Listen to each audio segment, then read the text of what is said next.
Sorry, there is a problem in the video, so we are continuing again. Some 30 to 35 days. Okay, it goes on taking the mulberry leaves, and after that it cannot move from one place to another.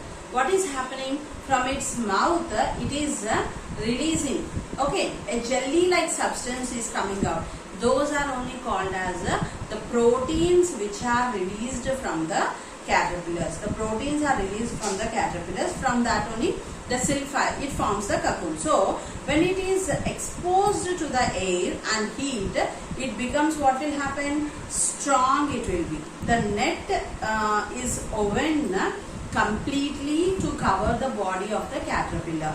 This seems to be closed sac. This is called as pattukayalu. What we will say means, now this is the caterpillar means, okay, it is releasing the jelly, no?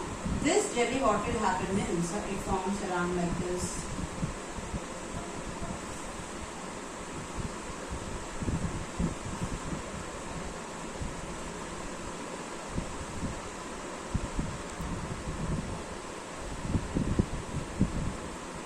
Like this, totally this cocoon will be covered. Okay, this is called as cocoon, or the other name for this one is what is given here? Pattukayalu. What is the other name for this one? Pattukayalu. The protein released is sericin and fibrin. The protein released from this one is sericin and fibrin, and this is in this shape it will be. This is called as a cocoon. Okay, this one we have to put it under the sunlight. Got it? Okay. Now then only it becomes hard. So what happened here? This seems to be a closed sac. This is called as pattukayalu or cocoons. My father said the larva of silkworm undergoes changes in the cocoon to change into moth within after 2 to 3 weeks. If we leave like this for 2 to 3 weeks, what will happen means, inside this caterpillar will develop. It grows into silk moth, and it breaks the cocoon and comes out, and the silk moth will fly away. Did you understand? But if the silk moth comes out from this cocoon, the fiber which is present to this cocoon will not have much strength. It won't be strong. Means before the silk moth comes out only, we have to kill the larva inside the cocoon. Did you understand? Before the silk moth comes out from this cocoon, we have to kill the larva inside and drag the thread from them. How it is, we shall see. So if we leave, you have to know this point. If we leave this cocoon, for how many weeks we have to leave? 2 to 3 weeks. If you are leaving this cocoon, what will happen? The butterfly will come out. The cocoon will break out and the butterfly will come out from this cocoon. Got the point here? So after 2 to 3 weeks, young moth come out from the cocoon and it will fly away. So we have to be very careful. Within 2 to 3 days only. There within 2 to 3 weeks, the silk moth will come in. Now we have to collect all the cocoons. When the cocoon was ready, within 2 to 3 days of formation of cocoon, we start removing them from a tray. They will collect all the cocoons from the tray. Now what they are going to do with these cocoons? They will kill the larva. How they are going to kill the larva? Let us see. We kill the larva inside by process called as stifling. What is the process we are using here? Stifling.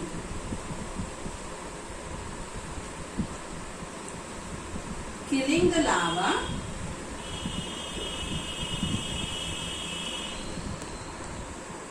of cocoon or inside the cocoon by boiling is called as stifling. Killing of the larva inside the cocoon by boiling is called as Stifling. So we kill larva inside by process called stifling by putting a lot of these in a steam oven for 10 to 15 minutes. So they will boil the water, and in that oven, in that boiled water, they will keep this cocoons.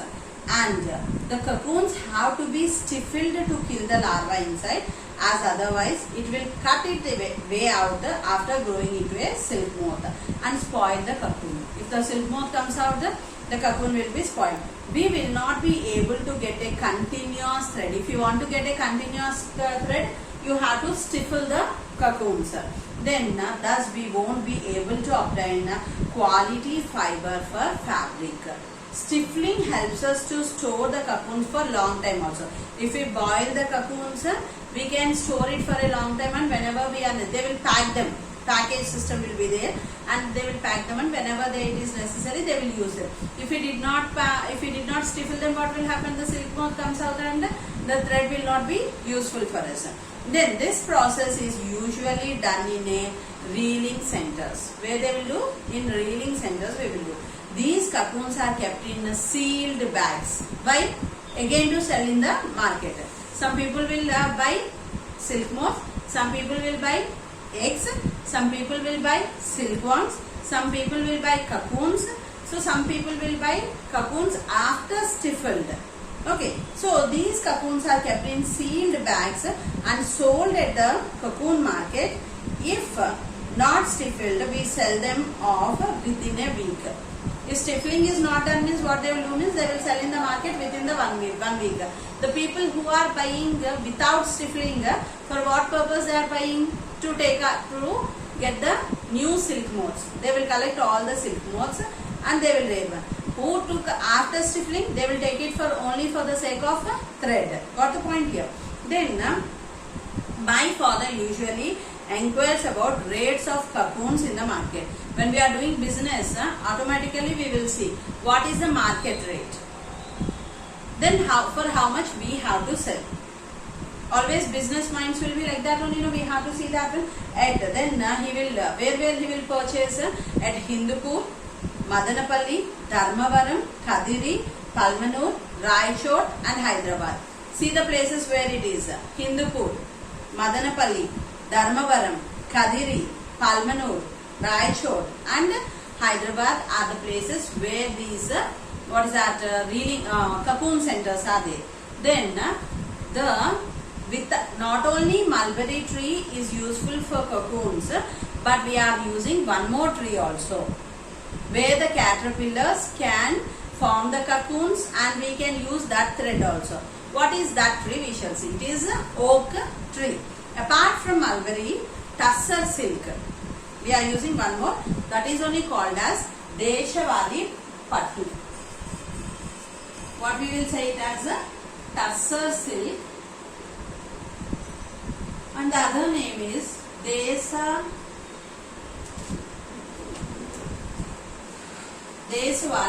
Pattu, we will say, is produced in our state. So, some species of silk moths that lay eggs on terminal. What is that? Termaline. Termaline is the other name for oak tree. Termaline is the other name for oak tree. Got the point here? So, plantation produce tussar silk. Mostly tribal people rear these kind of cocoons. Who do work on this one? Means these trees where they will be in the forest areas, we can see this oak trees. Mulberry plantation, normal places the people will do cultivation on that one. Oak trees will be in the forest. So tribal people will do cultivation on these cocoons and they will drag the thread from that one. Mostly tribal people rear these kind of cocoons. This silk plantation is mainly concentrated in Karimnagar, Adilabad, Warangal and Khammam. At which places these oak trees are going on? Karimnagar, Adilabad, Warangal and Khammam. These all places are forest areas only. Okay. Karimnagar, Adilabad, Warangal and Khammam. All the 4 places of forest areas where they can find oak trees and that will be reared by tribal people. Got the point here? Then stall 2 is completed. Stall 1, what we did, how this is going on. In stall 2, what we are doing with the cocoons, how the caterpillars are converted into cocoons, and how they are forming the thread around them, and how we are dragging the thread for that, how we are stifling, these all things we discussed. Now stall 3 we are entering. Cocoons to fiber, process of reeling fiber to yarn.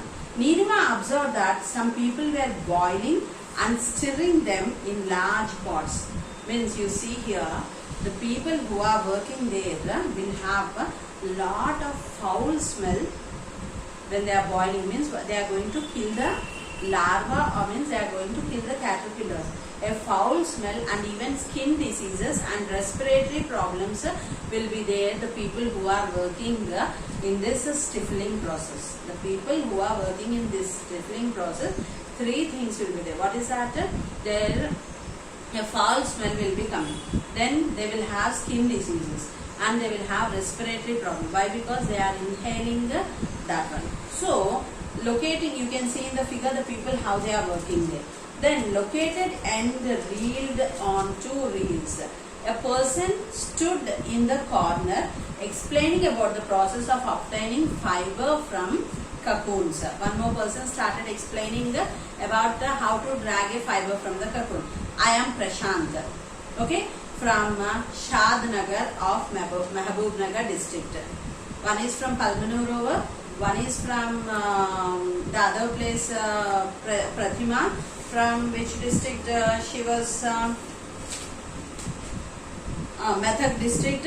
Now Prashant was from Mahabubnagar district. I am Prashant from Shadnagar of Mahabubnagar district. I work in the reeling center, means where they are dragging the, where they are forming the threads. So Nilima saw cocoons being boiled in water. She was shocked and uttered, "Hey, what are you doing?" She is asking them, "What is happening?" "We are boiling cocoons to get the silk fiber." Caterpillars of silkworm spin fibers, which is mainly made up of 2 types. Just now I told for you. The proteins are sericin and fibroin. What are the proteins? Sericin and fibroin, and is very strong. 2 proteins are present in the caterpillar, sericin and fibroin, which makes the cocoon strong or the silk thread strong. The cocoons have to be boiled to loosen the fiber to be able to reel it. Okay, obtaining silk fiber from cocoon is called as reeling, stifling over. Now what is meant by reeling? Obtaining silk fiber from the cocoon is called as reeling. It is done with the special machines called reelers and twisters. What are the machines they are using? Reelers and twisters they are using. The silk fiber is carefully collected from the cocoons, and nearly 3 to 8 of such threads are wound together to make yarn from it, which is reeled. This yarn is cleaned. We will clean that yarn. We will bleach that one to remove the smell of the caterpillars, and we will dye them. Dyeing means we will color them. First, we will keep them in the chemicals and we will clean it. Next, we will bleach it to remove the foul smell of that one. Next, we will color them. The yarn is ready to be woven into a variety of designed fabrics on looms. You can see reeling centers like, where are the reeling centers? Nandikotur, Hyderabad. These reeling centers are there. In our Hyderabad also, it is there, it seems. Now stall 4. We are entering to stall 4. Reeling to weaving. Okay, how now reeling, threading was completed. How we are making a fabric? We are going to see that one. Nilima saw a hand loom at one corner of the exhibition and talked with the person displaying it. Namaste. I am Bhupati, belonging to Pochampalli. Pochampalli is silk city of Telangana. What is the silk city of Telangana means? Pochampalli.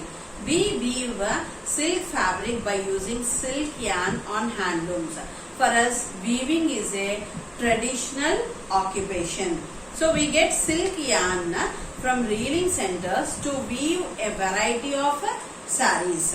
Okay, they are in weft and draft thread. In 6th class I told for you, like a mat in horizontal way and vertical way.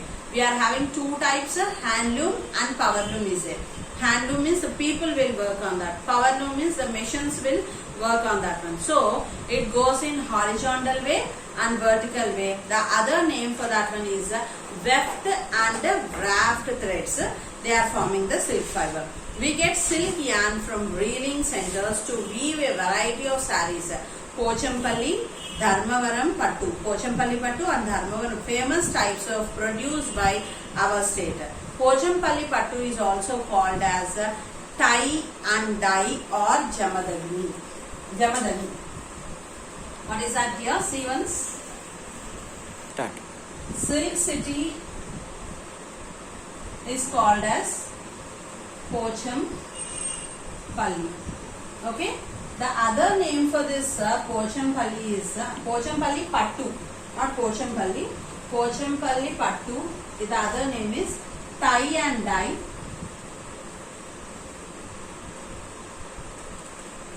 or Jamadani. Okay, this is the famous name for that one. You will get it as blank, which is the silk city of Telangana. The silk city of Telangana is Pochampalli. What is the other name of Pochampalli? Tie and dye or Jamadani is the other name for Pochampalli Pattu. Then next one is Dharmavaram is famous for its wide border and rich butta or dots. So if you ask for your mother to show the different varieties of sarees, she'll open the almirah and start showing you different varieties of sarees. Why? Because the ladies are fans of different varieties of sarees.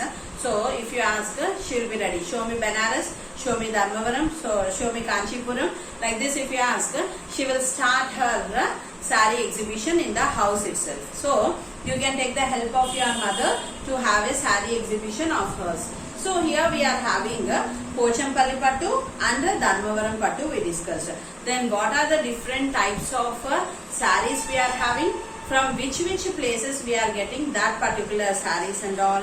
In tomorrow's class I'll tell for you, and you tell for your mother to show all the varieties of sarees what she is having, and you know the designs and the variety of the model from your mother, you will know. Then tomorrow I'll tell from which saree, what is the name of the saree, from which place we are getting, what is the design of that one.